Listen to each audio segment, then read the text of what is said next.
사랑하는 주님, 오늘도 말씀하옵소서. 종이 듣겠나이다. 성령의 빛을 비춰 주시옵소서. 예수님 이름으로 기도드립니다. 아멘. 오늘의 말씀은 요나서 1장 1절에서 7절 말씀입니다. 1절에서 2절 여호와의 말씀이 아미떼의 아들 요나에게 임하니라. 이르시되 너는 일어나 저 큰 성읍 니느웨로 가서 그것을 향하여 외치라. 그 악독이 내 앞에 상달되었음이니라 하시니라. 하나님의 말씀이 아미떼의 아들 요나에게 임하였습니다. 하나님은 요나에게 당시 최애 강대국이었던 아수르의 수도 니느웨로 가서 그 성에 가득한 악독을 외치라고 명령하십니다. 니느웨는 둘레가 3일 길이나 되는 매우 큰 성읍이었고 좌우를 분별하지 못하는 어린아이만 해도 12만 명이나 될 정도로 인구가 많은 도시였습니다. 겉으로는 거대한 세력과 번영을 자랑하는 도시였지만 하나님 보시기에는 그 악독이 하늘에 사무친 상태였습니다. 그래서 하나님은 요나를 보내어 니느웨에 심판이 임박했음을 선포하게 하십니다. 우리의 삶도 그렇습니다. 겉으로는 부족함이 없고 평안해 보이는 삶이라 할지라도 하나님 없이 자기 뜻대로 살아간다면 그 삶은 결국 하나님의 심판 앞에 서게 될 것입니다.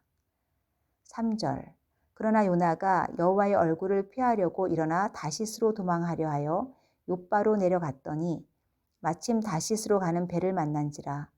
여호와의 얼굴을 피하여 그들과 함께 다시스로 가려고 배삭을 주고 배에 올랐더라.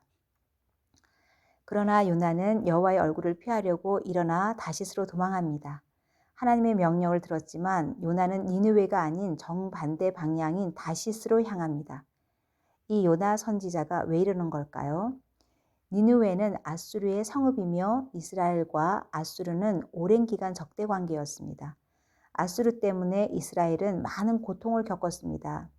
요나는 왼수 같은 나라 니느웨 백성이 자기가 외치는 심판의 메시지를 듣고 회개하는 것을 원하지 않았습니다. 그냥 그대로 망했으면 좋겠다 이것입니다. 여러분은 어떠신가요? 여러분에게 상처와 아픔을 준 사람이 복음을 믿고 돌이켰으면 좋겠습니까? 한번 망해봐야 정신을 차리지 하면서 그냥 망했으면 좋겠습니까? 요나의 마음은 회개하지 말고 망했으면 좋겠다 이 마음입니다. 그래서 하나님의 뜻을 저버리고 도망을 선택합니다. 요나는 뱃값까지 지불해가며 다시스로 가는 배를 탑니다. 불순종의 길이었지만 모든 과정이 너무나 자연스럽고 문제없이 풀려갑니다. 하나님을 떠나는 길이라고 해서 항상 막히는 것은 아니며 오히려 순조로워 보일 때도 있습니다. 하지만 전능하신 하나님 앞에서 우리가 도망갈 곳은 없습니다. 사명을 피하다 폭풍을 만나게 됩니다. 하나님의 뜻은 반드시 이루어집니다. 순종이 늦어질수록 더 큰 고통만 따를 뿐입니다. 4절에서 7절 여호와께서 큰 바람을 바다 위에 내리심에 바다 가운데 큰 폭풍이 일어나 배가 거의 깨지게 된지라. 사공들이 두려워하여 각각 자기의 신을 부르고 또 배를 가볍게 하려고 그 가운데 물건들을 바다에 던지니라. 그러나 요나는 배 밑층에 내려가서 누워 깊이 잠이 든지라. 선장이 그에게 가서 이르되 자는 자여 어찌함이냐 일어나서 내 하나님께 구하라. 혹시 하나님이 우리를 생각하사 망하지 아니하게 하시리라 하니라.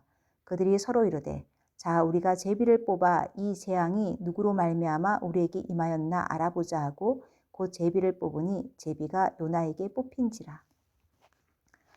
요나가 도망하는 그때 여호와께서 큰 바람을 바다 위에 내리십니다.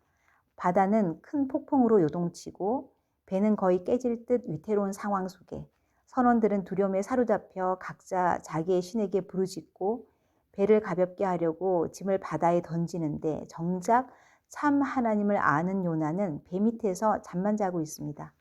부끄럽기 짝이 없는 모습입니다.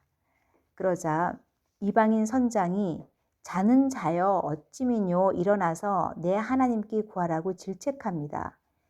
이 땅에 하나님의 말씀을 마땅히 선포해야 할 우리들이 그 말씀을 선포하지 않으면 그것은 잠을 자고 있는 것입니다. 영적인 무감각증에 빠진 것입니다. 그럴 때 우리는 세상으로부터 책망받는 위치로 떨어지게 됩니다. 제비뽑기 결과 요나가 재앙의 원인임이 드러납니다. 이처럼 우리가 하나님의 사명을 회피하면 나뿐만 아니라 주변 사람들까지 고통을 받습니다. 사명을 회피한 나 때문에 피해를 입은 사람들은 없습니까?